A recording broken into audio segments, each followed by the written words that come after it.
Dear me, it's a bit bright. Yeah. Well... Are you? Do you mind? Well, Denny, in the early 60s, everything was happening in Liverpool, and we thought it was, but of course there was a big beat boom in Birmingham as well, of which you were part of that. Yeah. When did you first come across the Beatles? Well, we met the Beatles originally in Birmingham at a place called the Plaza Ballroom, and it was a revolving stage, and one group would do one bit and then the stage would turn around and pull all the leads out and everything. We met them there. Then when we moved to London, we got pally in the clubs. You know, it was the very, very early days, and of course nobody knew anybody else except within the group circle. So we started that way. And when you first heard them, how do you think they matched up to the Birmingham bands? Well, what am I supposed to say to that? I mean, the truth. The Beatles sounded a lot more original than the Birmingham bands. The Birmingham bands are good musicians, but I don't think they didn't feel like doing their own material at those days. They were copying everybody else just to get work. But the Beatles actually started writing a lot of their own stuff. That was the big, that was their big attraction, really. Did they ever pass any comments on the Moody Blues records? Yeah, Paul particularly liked Go Now. He thought, that was like before he even sort of really met us, I knew that he'd like that record because he came to us and told us that. Because at one stage, Brian Epstein was involved in your management, wasn't he? Yeah. I wondered why that was. Well, that came about because we were invited to do the Beatles tour. And at the end of it, we needed a management. We needed a whole setup to sort of go on. And we stayed with him for a bit. And on that Beatles tour, are there any particular funny backstage stories? I'm not telling you. Tell us one of the clean ones. Well, I mean, I can remember sort of, the Beatles were, it's like the Hard Day's Night film where every time they were asked a question, they'd come up with, a sarcastic answer. Like, what's the name of your hair? What do you call your hair after? And that sort of thing. And the big thing with the Beatles was everybody wanted to talk to them. And the last thing they wanted to do, really, when they were relaxing in the hotels afterwards, they didn't want to talk to everybody. I mean, you can't blame them, right? So I can remember one occasion where every time somebody talked to them, it'd be like this. Just to avoid people. It turned into a bit of fiasco. Everything went off the tables and we got the blame. The Moody Blues got the blame for the Beatles wrecking the hotel. So. And they used to be such clean boys, What was it like being the support act to the Beatles? Because people would be screaming for the Beatles, wouldn't it? It must have been terribly hard for you to go on and do your set. Well, it wasn't because at that time we'd got a hit. We'd got a big hit. We were closing the first half, I think people just accepted, that we weren't a bad band. So we used to go down pretty good, especially in Birmingham. Now, you left the Moody Blues, and then you joined Wings later on. What happened in those 5 years or so? Oh, countless things. I went to Spain. For about a year. I went to the Canary Islands. I met a guy called Charlie Jackson, who supposedly was related to General Jackson, and he was a draft dodger. This is the time of the Vietnam War, right? And he took me around. He was studying flamenco guitar, and he took me around to meet all the flamenco people. And I just was so fascinated by that. I stayed for about 3 years. Came back to England and started again, Good morning, Concord. And how did you come to join Wings? Well, as a result of knowing Paul, let me think.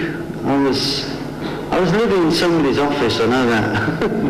I wasn't living anywhere permanently, and I was back in London. And I got a phone call to say, look, do you want to get a band together? What he'd done is he'd made the Ram album, and the guys from New York, really, they were all session men. And I don't think that would have worked for a permanent band. So he was really looking around for people, I suppose, who'd, done a fair amount in the business to get a band together with. Now, Denny, you're a brilliant guitarist. I mean, the new album that you've got out, we'll give it a plug here. The new album you've got out is an instrumental album. Yeah.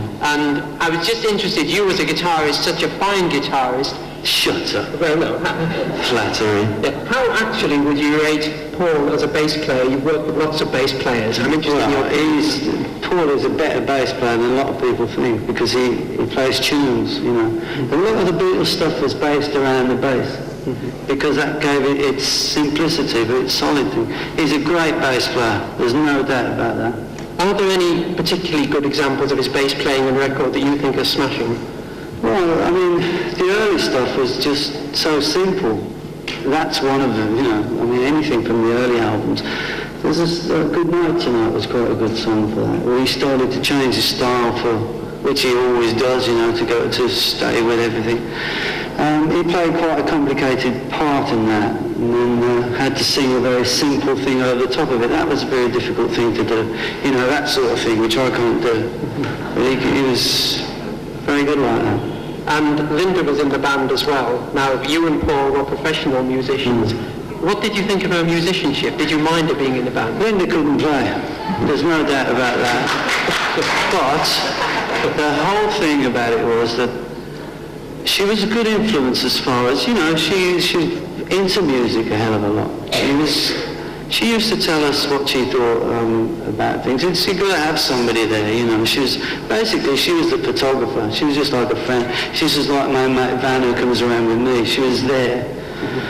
Paul talked her into playing in the band, basically. He started showing a few bits in the studio. And, I mean, I don't think originally there was any intention of her being in the band. I just think it came about that she started doing little bits in the studio, and then eventually, of course, she came in. I mean, what we were talking about a hell of a lot of the time was getting an extra keyboard player and just have her do little bits. I mean, to be honest, I think that she was given too much of a job and it wasn't fair for her. But she's all right, Linda. I mean, a lot of people got a lot of bad things to say about her, but I don't go along with that at all. She's all right. She's good to me anyway. Now, there was this remarkable tour you did almost at the last minute, just going around universities, charging 50p a night or what have you. Well, that's the only way you get your money in this business, I tell you. What did you think when it was mentioned to you? Well, you know, anything new, it's always a bit green and unrehearsed and stuff. It was a good idea because universities have got a regular audience they live in, so you can go there and you know you're going to get a crowd. So we did that purely to get the band rehearsed. You know, we were terrible to begin with. You know, we hadn't done anything live, and we did that purely for that reason. I mean, it was incredible. Some of the places we stayed, hotels. I mean, they just didn't believe that we were who we were, obviously. So we used to get into some terrible trouble. You really set out on this tour not knowing which places you were going to? Well, we knew we were going to go to universities, yeah. Because we knew that, as I say, they were a set audience. You'd go there, about a couple of hours later, the hall would be full of people, because you could say, you know, we're here to play. Nobody believed it, but they still turned up. So it was a good thing, you know. Now, let's talk about a few of the Wings singles now, and one of the most controversial ones, and one that never appears on an album now, it's never been reissued, is Give Ireland Back to the Irish. What was the feeling about that when you were recording it? Well, I think it was too political. You know, I always thought that. We got a lot of people protesting about it too. I just think, you know, Paul's a bit of an innocent sort of guy. He says and does things which he doesn't think people are going to take offence to.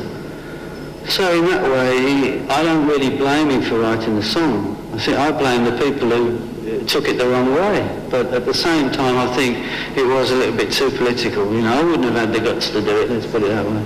And did he deliberately decide to do a children's nursery rhyme next? Mary had a little lamb. Well, Paul's just a songwriter, you know. He'd do anything. It's because his kids were young and stuff that he did stuff like that. I'm not saying I agreed with it, but, you know, I was a musician. I went along with it. There's no point in saying, no, I'm not doing that, man. I mean, what's that all about, you know? But we might as well try it. Let's get on to the famous album, the Band on Their Own album. Yeah. Tell us about the cover, first of all, and how the people were chosen for it. Well, to be honest, I don't know how they were chosen, because basically it was just people, famous people who were in town. I mean, we did try to pick Christopher Lee, I know that.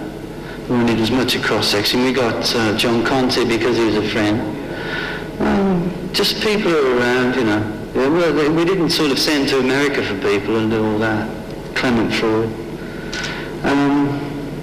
That was it, really. And the photo session was great fun, was it? Yeah, Clive Arrowsmith, I think his name was. He was a lunatic, he was. Big megaphone, you know. Everybody was just taking the mickey, but it worked out really well. Now, the band on their own album, when you were going to record that, it was going to be with 5 members of Wings, wasn't it?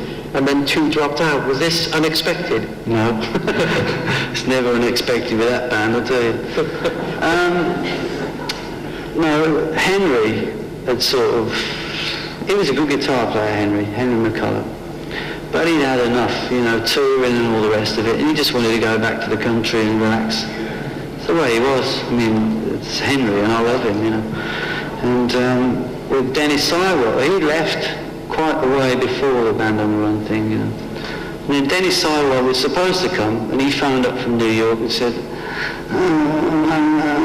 I said, okay, I know what you mean, Denny. And he didn't make it, that's all. So because we'd got the time booked, we went ahead and made it. And just the 2 of us put the backing tracks down. And how many of the songs were written when you got there? I think most of them were. Or, you know, bits were written before we went there, but a song comes together as a result of the time and the place and the way you do them at that time. Yeah. It'd be a completely different song 3 months before. Your relationships with Paul now are pretty good, are they? I haven't seen him. I just literally haven't seen him at all for a couple of years. But you think they would be if you didn't? I suppose so. And so. Now you've formed your own band and you're performing here tonight. What sort of songs are you going to be doing?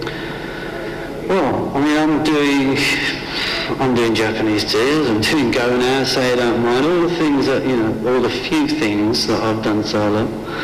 I'm also doing some stuff that I've, you know, done that hasn't been released. I mean, actually what I'm trying to do is to push a whole new batch of material which I haven't released, or at least that nobody knows about.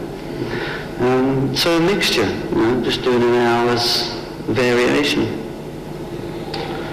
Fine. Well, that's pretty well covered your career now. I think we can we go on now? A few questions. No, take a few questions from the house now.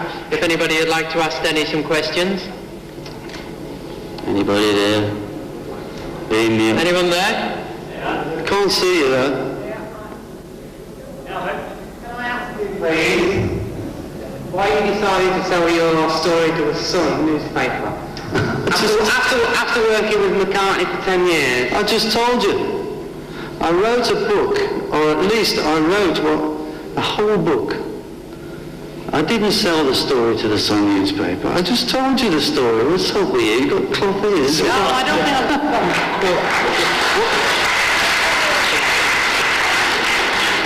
One of the famous... Do you want me to finish? Okay, yes. Because you didn't hear, obviously. Yes, I did hear. Did you? Well... And I think that after 10 years of making it with Wings, you obviously decided to make some money by selling your story to the Sun. No, dear. All right, listen. I didn't make any money out of it, that is the truth. But I did write a book, which is my life story, right from Moody Blues days, which, when Paul was busted, the Sun newspaper took clips from the book, in other words, totally out of context to the book, put them all together and put them in the newspaper. So how does that look? Does that look like... It looks pretty bad, I agree. But it isn't what I wrote. It's not the way it was meant to be, so take it or leave it. One of the phrases in that article was you calling Paul mean and callous. Were they not your words? I've never ever used the word callous in my life. Well, what about me? I'm from Birmingham.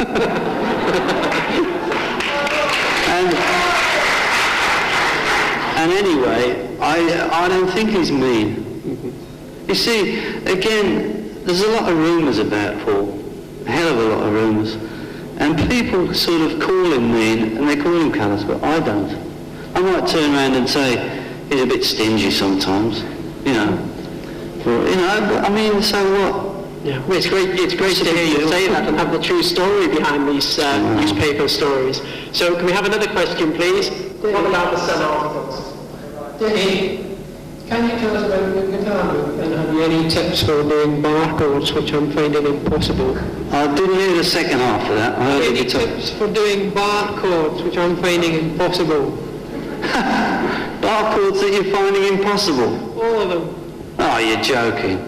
I mean, it's basically, I mean, it's the same as you get in any guitar book, you know.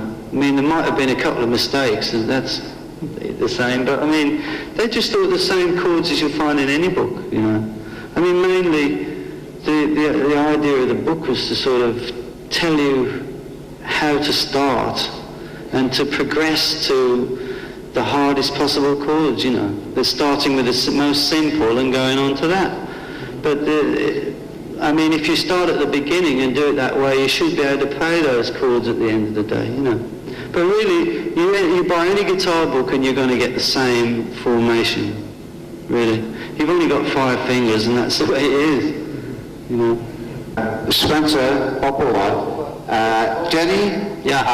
I last saw you, I'm right here, Denny, when the Wings did their last concert at the Royal Court in November 2nd time. Right. And I tried to get to you in the bar in the basement to ask this question. I've waited all this time, so I never do it. I don't go into bars. Okay. Okay, what?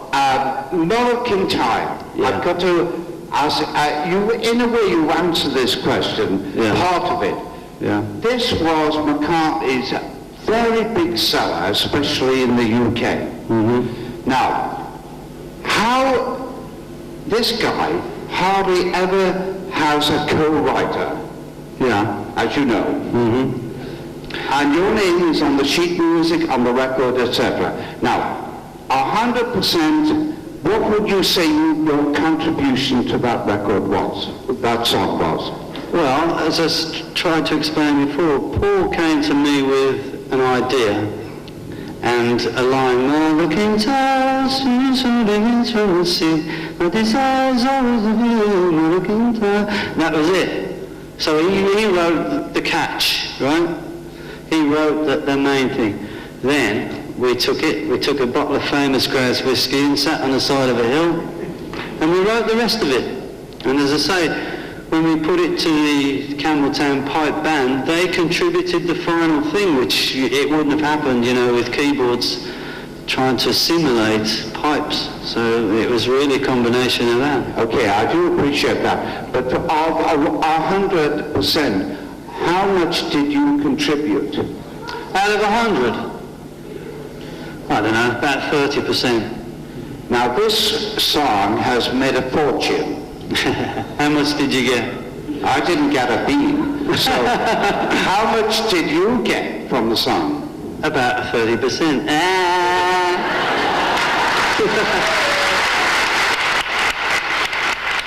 Wings is the official Wings World Record. No, I don't have anything to